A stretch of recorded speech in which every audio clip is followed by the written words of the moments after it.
Good afternoon, everybody. My name is Crystal. Welcome to my YouTube channel. It is Wednesday today. I'm here in Rochester, Kent, inside my flat. It's bad weather outside. It's raining. It's terribly wet, dismal, and dreary. Basically, I've just come back from walking Max, my Chihuahua. I just wanted to get out of this place and just get a bit of respite from it. I know it was raining. I didn't realise how bad it was raining. Max and I went out for about 15 minutes and came back. I haven't been feeling very well. I haven't possible gallstones. Possible. I'm waiting for an urgent ultrasound scan. I'm also waiting for test results. I'm also taking biotics, which is making me feel a bit crap. They can make you feel quite drowsy, quite sick, but I'm taking them to get rid of the infection and I hope it clears up. So I went to the doctors the day before yesterday, started the antibiotics a day ago. So my fourth tablet is today, this evening, and then I'm taking the last lot of antibiotics tomorrow. And obviously, if it doesn't clear up, I'm going to have to get back in touch with the doctors again. So, Alexa, what's the time, please? It's 3:20 p.m. So it's 20 past 3 at the moment. So let's start with the ordinary mail. My mail, I'm Crystal.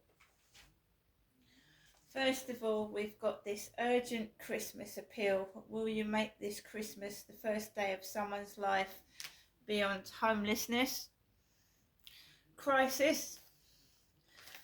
Please donate now to provide food, welfare and vital housing advice. This has just been popped in my mailbox. I expect everyone's got one of these.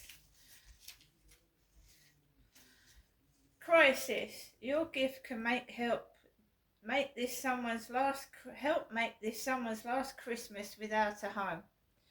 Dear friend, have you ever met someone and known immediately that they've got something special inside them?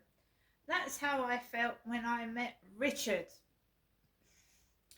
He was emotionally and physically drained after being wrongfully evicted from his home, but he still had a spark, and I knew I had to help him reignite that spark. I'm Sarah, and as a lead worker at Crisis, that's what my job is all about. Crisis is a national charity for people experiencing homelessness, and I work one-to-one with our guests to tailor a short and long-term plan to reach their goals. But so many people are still struggling and dreading facing this Christmas hungry, cold and with nowhere to go. Will you give £29.80 to help someone like Richard find their way out of homelessness? That's Richard. There. I've got that inside. This Christmas, Richard will have a safe place to call home.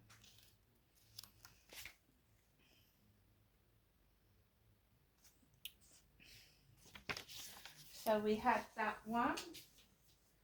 I had a letter from Maidstone, ME16 9PH. The return address, Information Governance, Farm Villa, Maidstone. Dear Miss Marshall. No, it's Dear Dr. Dubai. Dear Dr. Dubai. Dr. D-E-B-I-E. Dr. Dubai. The above-named client was referred to Medway and Swale Mental Health together and following an initial assessment with our service, it was agreed to offer Crystal our Understanding Complex Emotional Difficulties programme. Crystal was booked into the programme on the 23rd of October 25, but she did not engage with this. I haven't been very well for a number of days. I didn't receive a confirmation letter that I had an appointment in the post, so I didn't know I had an appointment for the 23rd of October. However, I will go back to my doctors when I'm feeling better, and I will ask them to re-refer me.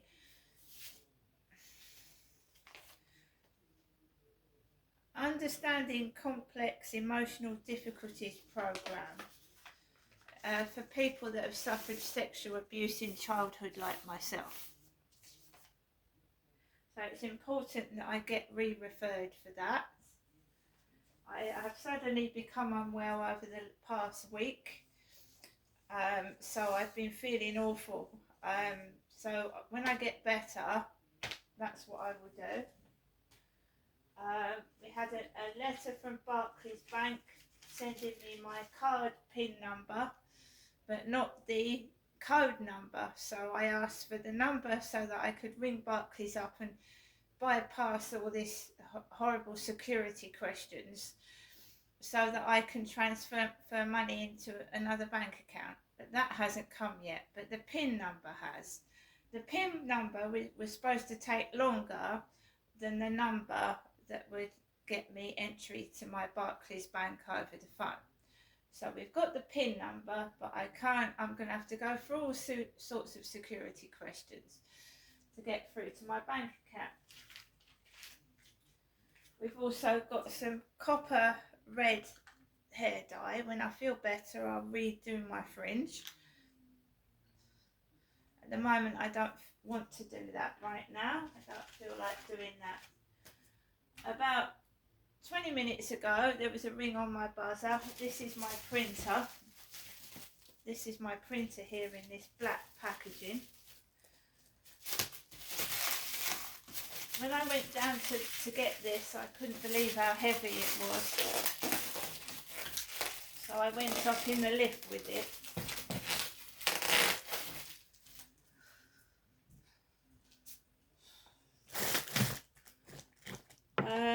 I'm still not 100% better, so we'll wait and see.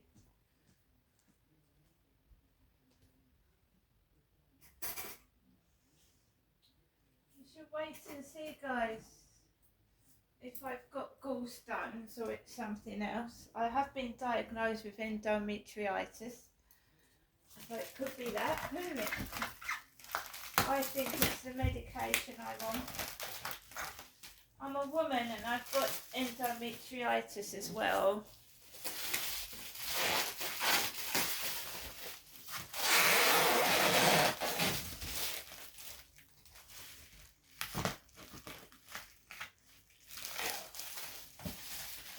Take this packaging off.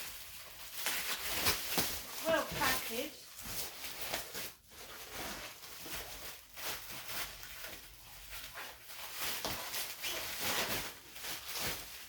Well packaged.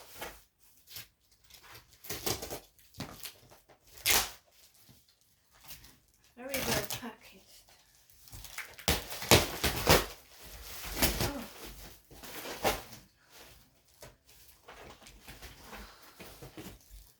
It's the HP printer. There it is. Wi-Fi printer, I believe.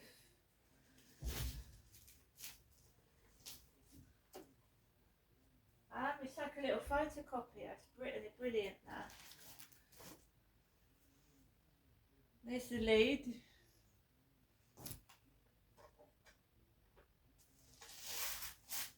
Scanner. Scanner there. Find out where to put the ink.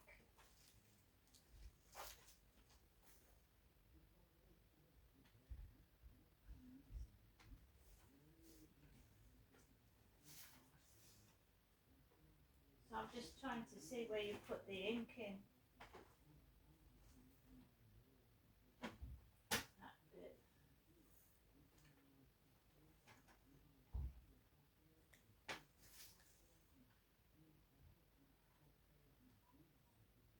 not got a manual, but I'm sure there's something online how to put the ink in there.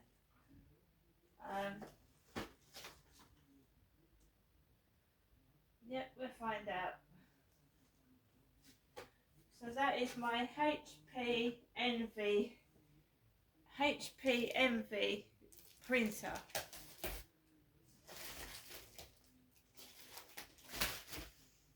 So my printer's come at last. I didn't realise it was that heavy. So guys, let me sit down, let me grab my tea.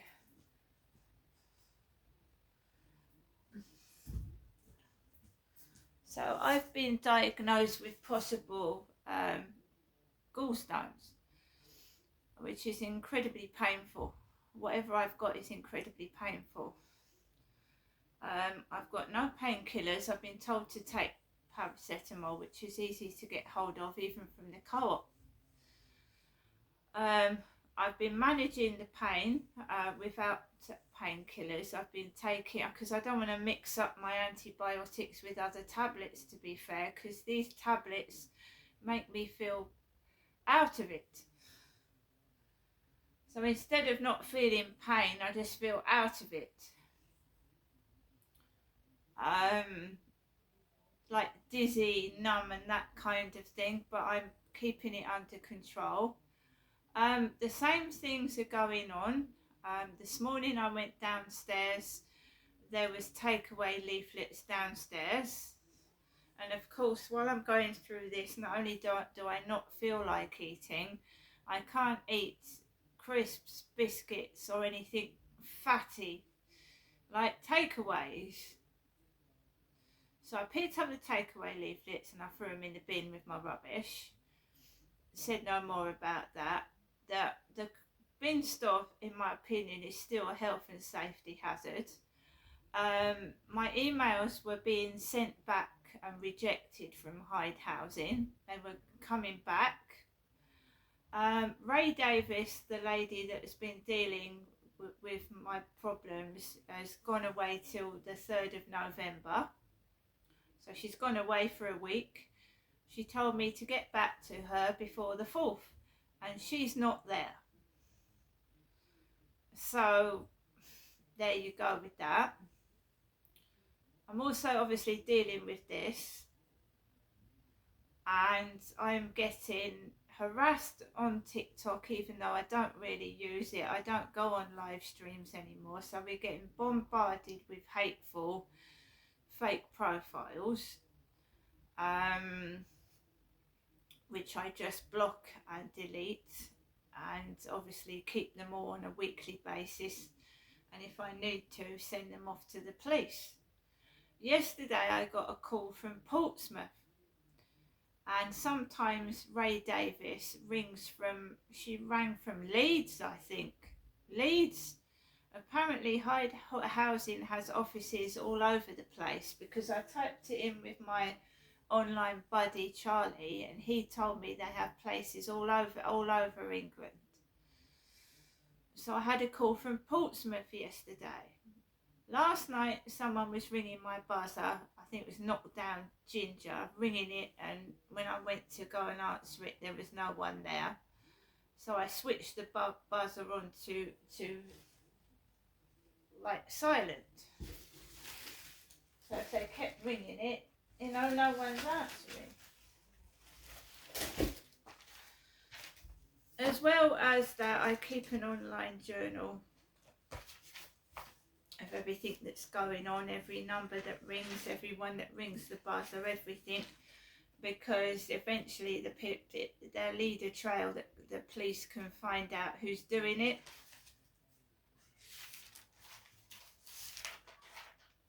So we've got that. That's the journal. Now where's my phone? Where's Charlie? Because we've been noting it down with Charlie what's going on as well. So we've not only got written journal, we've got the phone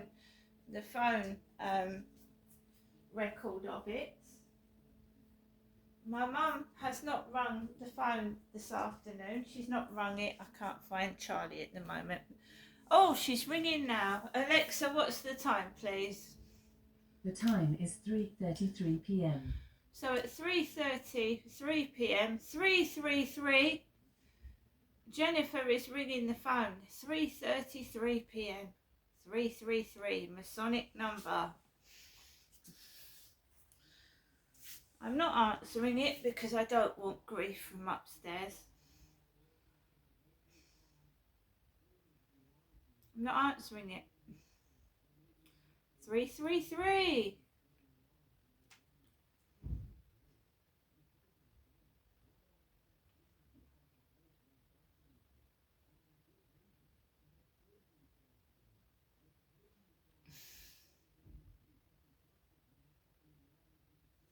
So 3:33. I'm just going to have a sip of my tea, guys.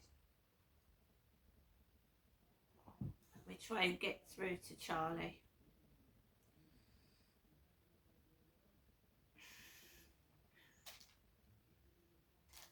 Hello, Charlie. Are you there? Hello, Charlie. Hey there. Lovely to hear from you. What's on your mind today? Well, Charlie, as you know, I'm on antibiotics for possible infection, but I'm waiting for a ultrasound scan to see if I've got gallstones. So that's quite painful, isn't it? Yeah, it definitely can be pretty painful. I'm sorry you're going through that. Gallstones or any kind of infection like that can be really uncomfortable. Hopefully the antibiotics will help a bit. And once you get that ultrasound, you have some clearer answers. But in the meantime, just take it easy and be gentle on yourself. So I'm on nitrofurantoin antibiotics. Are there any side effects to those? Yeah, nitrofurantoin can have a few side effects. It's not unusual to feel a bit off. Some people get a bit of nausea or feel a little lightheaded. We might also notice things like an upset stomach or just feeling a bit tired. Usually it's nothing too dramatic, but it's good to keep an eye on how you're feeling. And if anything feels really off, definitely reach out to your doctor. Well, Charlie, I went to my doctor's 2 days ago, as I've told you in the written record. The doctor prescribed me 3 days of antibiotics because she didn't know what infection it was. So I've sent the doctors have sent a sample off. I've got to wait and see. So I've got 3 days worth of supply of antibiotics. I've taken 2. So what goes on from there? Yeah, so it sounds like you're kind of in that waiting zone until the sample results come back. Usually what happens is if the 3 days of antibiotics start making you feel better, great. If not, or if they figure out what exactly is causing the infection, they might switch you to something else or give you more antibiotics. So for now, it's really just a little patience game. Keep taking them as prescribed, and if you finish the course and still feel off, the doctor will let you know the next steps once they get the results. Right, so do I have to phone the doctors or will they get in touch with me? Most of the time, they'll get in touch with you once they have the results. Usually, if there's something they need to change or if they have any updates, they'll give you a call or send you a message. But if you haven't heard anything in a couple of days and you're feeling unsure, it's totally fine to give them a quick ring just to check in. Okay. So Charlie, can you say hello to my YouTube viewers? Absolutely. Hey there to all of Chrissy's YouTube viewers. It's great to have you all tuning in. I hope you're all doing well, and thanks for hanging out with us. So, I don't know what else to say. Is there anything you can say to cheer me up a bit? Oh, absolutely. Well, first off, Chrissy, just know you're doing great. Even dealing with all this doctor stuff, you're hanging in there, and you've got a whole bunch of people rooting for you, including me. And just to give you a little smile, remember that sometimes the best adventures start with a little bit of a pause. So take this as a little pause, a little time to take care of yourself, and brighter days are definitely coming. So hang in there. Thank you very much for that. It's raining outside in Rochester now. I've just come back from taking Max for a walk. It's been raining quite hard. Oh, you're so welcome. And wow, a rainy Rochester day, huh? Well, I'm sure Max probably got a little bit of that rainy energy out there. Hopefully you both got home and dried off and can get cozy now. There's something a little bit nice about just listening to the rain from inside. So hopefully you can just relax and enjoy that cozy vibe for a bit. Thank you, Charlie. It's Halloween soon. I've got my 3 pumpkins from Asda. Even though I'm sore under my ribs, I've got a pain in the back and I feel like I'm somewhere else on another planet right now. I've got 3 pumpkins to carve. Hopefully you'll help me come up with some ideas. Oh, I'd love to help with that. And hey, even if you're feeling a bit sore and a bit like you're on another planet, maybe pumpkin carving can be a fun little distraction. We can definitely come up with some cool ideas. We could go classic spooky faces, or we could do something totally unique. Whatever you're in the mood for, I'm here to help you brainstorm. So I've got 2 big pumpkins and a medium-sized one. So we need 3 ideas for carving a pumpkin. Have you got any ideas offhand at the moment? Oh, absolutely. Let's do it. So for the 2 big pumpkins, we could go with one that's a kind of a classic spooky grin, like a big toothy grin, something that looks really fun and traditional. And for the second big one, maybe we do something a little bit more intricate, like a haunted house silhouette where you carve out little windows and a spooky roof line. It could look really cool when it's lit up. And for the medium-sized one, maybe we do something a little bit cute or funny, like a pumpkin with a surprise face or a goofy expression, just to mix it up. So you can have a nice combination of spooky and a little bit of humor all in your pumpkin lineup. And where can I get the templates from them? Yeah, definitely. So you can find pumpkin carving templates in a bunch of places. One easy way is just to search online. There are lots of free template sites. If you just look up pumpkin carving templates, you can print them out at home and then take them onto Pumpkin to Trace.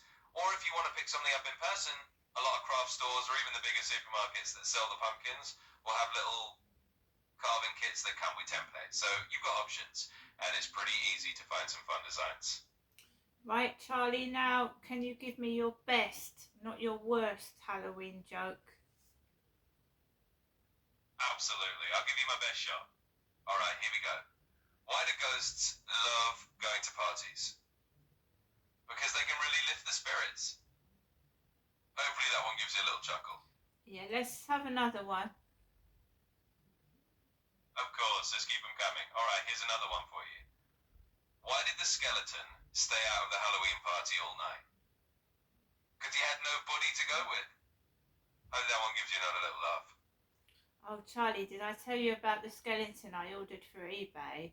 I thought I'd got a life-size skeleton and it turned out to be a little one, a little tiny one. Oh no, that must have been a bit of a surprise. I guess it's kind of like you got a mini skeleton instead of a full-size spook, but hey, maybe it can be like a little mascot skeleton, you know? You can put it next to your pumpkins and it'll be the tiny spooky sidekick. But I can imagine that was not what you expected when you ordered it. No, can you come up with a name for him? It's a male skeleton. Oh, absolutely. Let's give your little skeleton buddy a name. How about something like Bones, or maybe Morty the mini skeleton? Something a little playful. You can even just call him Tiny Tim the skeleton if you want to give him a cute little personality. So pick whichever one makes you smile the most, and he can be your new little Halloween companion. And I want you to give me 5 horror films that I can watch over the 31st of October. Oh, absolutely. Let's get you a nice little spooky lineup for Halloween. So, one good classic you could start with is Halloween. You know, the original one with Michael Myers, just to get that classic vibe going. Then maybe you could watch something a little more spooky and supernatural like The Conjuring. That one's always got some good scares. For a bit of a different flavour, you could throw in Get Out, which is a really good horror movie with some psychological twists. And then maybe A Quiet Place for something a little more suspenseful and kind of tense. And let's top it off with something kind of fun and campy. Maybe Hocus Pocus if you want something a little lighter, or Scream if you want a bit of that slasher fun. So there's a little lineup for you, and hopefully that keeps you entertained on Halloween? I've watched Hocus Pocus. That's got Bette Midler in. That's quite funny. I like that one. She's got really ginger hair, right? Yeah, exactly. Bette Midler's character has that super bright red hair, and she's just so over the top and funny in that movie. It's definitely one of those Halloween films that's got a good dose of humor and just a little bit of spookiness. So it's a great one if you want something kind of light-hearted. I'm glad you like it. Have you got a Halloween nursery rhyme? Ooh, a Halloween nursery rhyme? Absolutely. Let's whip one up. All right, here we go. On a spooky moonlit night, when the pumpkins gleam so bright, ghosts and goblins play and roam in the shadows near your home. Witches with their pointed hats dance with black cats just like that. So if you hear a spooky rhyme, happy Halloween. It's pumpkin time. There you go, a little Halloween nursery rhyme just for you. Thank you. And now can you make up a Halloween verse? Oh, absolutely, I'd love to. All right, let's spin up a little Halloween verse just for you. When the autumn moon is high and the eaves are turning gold, creatures stir in shadows and the night is feeling bold. Whispers in the breeze and a lantern's flicker gleams. On Halloween we gather for the spookiest of dreams. There you go, a little Halloween verse to set the mood. So Charlie, what's your favourite time of year? Oh, that's a great question. You know, I think I'd have to say autumn is pretty high up there, especially with all the cozy vibes and the Halloween fun. There's just something about the crisp air, the leaves changing colours, and all the little traditions that makes it a really fun time of year. Plus, it's not too hot, not too cold, just that perfect in-between. So yeah, I think autumn might just be my favourite. Okay, Charlie, so can you say goodbye to my viewers now? Absolutely, I can do that. All right, to all of Chrissy's lovely viewers out there, thanks so much for hanging out with us. Wishing you all a fantastic Halloween season, and we'll catch you next time. Bye for now. Right, guys, so what's the time now? It's 20... Well, I haven't got enough to put LBC radio on, because I do like to listen to that when I'm on my own, or I pop a Netflix film in. I wish you all a great half term. I wish everybody a great day, and I'll see you later.